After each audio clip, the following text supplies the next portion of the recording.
The key word in this problem is and. So you need to solve the problem on the left, and you've got two things multiplied together and it equals 0, and the only way that can happen is if one of them equals 0.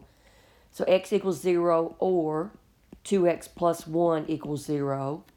So that gives you x equals 0 or 2x equal negative 1, x equals negative 1/2. So two solutions. And the other side, you're going to get x plus 1/2 equals 0 or 2x minus 3 equals 0.